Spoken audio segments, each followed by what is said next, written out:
Today we'll be doing bridge pose or Setu Bandha Savasana. Still working on my Sanskrit. I feel like I pronounced that incorrectly.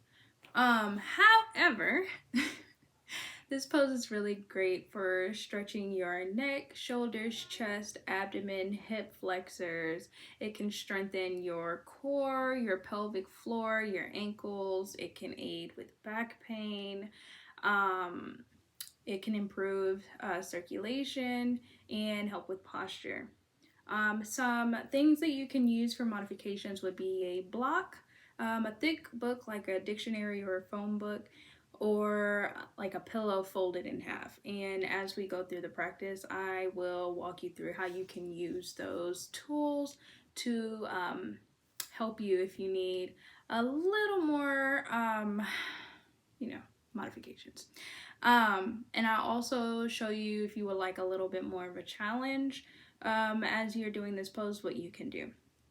To begin, we are going to lay on our backs and bend our legs at the knees, obviously at the knees.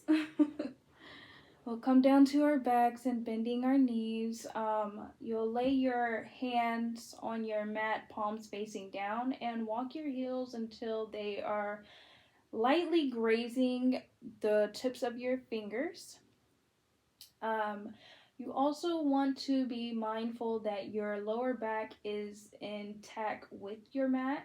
If it isn't, like I have an arch in my lower back, you want to tilt that pelvis forward, or tilt it backwards, until your lower back is touching your mat, okay?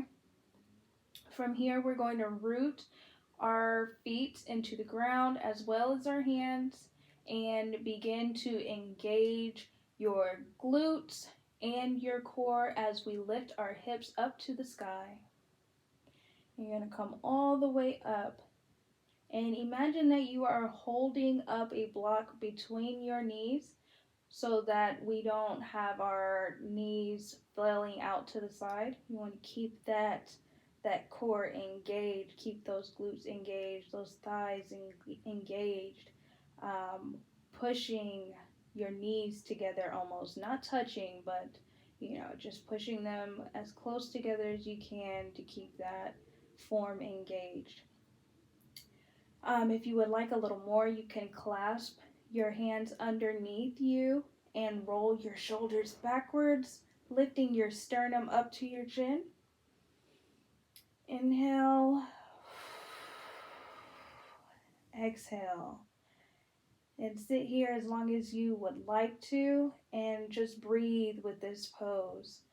For modifications, you can fold a pillow in half or take your block or your book and place it right underneath your sacrum and use that to help you hold yourself up.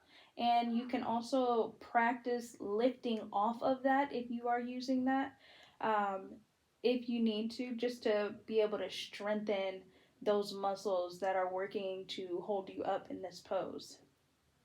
To come down, you will just gently roll your spine back down to the ground, lowering your hips.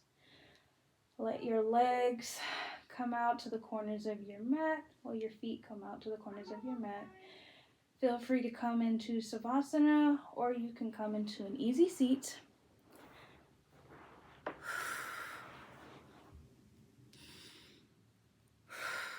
And that is bridge pose. Good night.